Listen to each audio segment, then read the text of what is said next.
ગામડું અને શહેરમાં એટલો ફરક છે કે અહીં અલાર્મ પણ કુકડો આપે છે. સિટીમાં સવાર પડે એટલે અલાર્મ વાગે છે અને ગામડામાં તો કુકડો જ ડ્યુટી ઉપર હોય છે. સિટીમાં ચા લેવા બહાર જવું પડે છે અને ગામડામાં તો ચા સાથે 2-4 પાડોશીના સમાચાર ફ્રી મળે છે.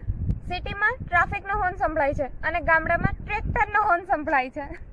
પણ ગમે તે કહો, ગામડાની સાદગી અને સિટીની ઝડપ બંનેની અલગ જ મજા છે. તમારે શું માનવું છે મને કોમેન્ટમાં કહેજો. એન્ડ લાઈક શેર સબસ્ક્રાઇબ કરતા જજો. ત્યાં સુધી બાય બાય. ગામડું અને શહેરમાં એટલો ફરક છે કે અહીં અલાર્મ પણ કુકડો આપે છે. સિટીમાં સવાર પડે એટલે અલાર્મ વાગે છે અને ગામડામાં તો કુકડો જ ડ્યુટી ઉપર હોય છે.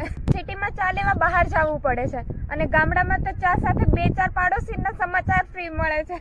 સિટીમાં ટ્રાફિકનો હોર્ન સંભળાય છે અને ગામડામાં ટ્રેક્ટરનો હોર્ન સંભળાય છે. પણ ગમે તે કહો, ગામડાની સાદગી અને સિટીની ઝડપ બંનેની અલગ જ મજા છે. તમારે શું માનવું છે મને કોમેન્ટમાં કહેજો.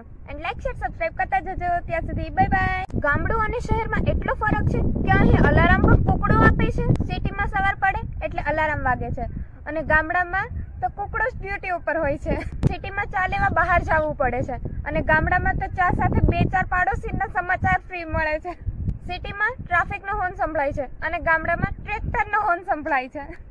પણ ગમે તે કહો, ગામડાની સાદગી અને સિટીની ઝડપ બંનેની અલગ જ મજા છે. તમારે શું માનવું છે મને કોમેન્ટમાં કહેજો. એન્ડ લાઈક શેર સબસ્ક્રાઇબ કરતા જજો. ત્યાં સુધી બાય બાય.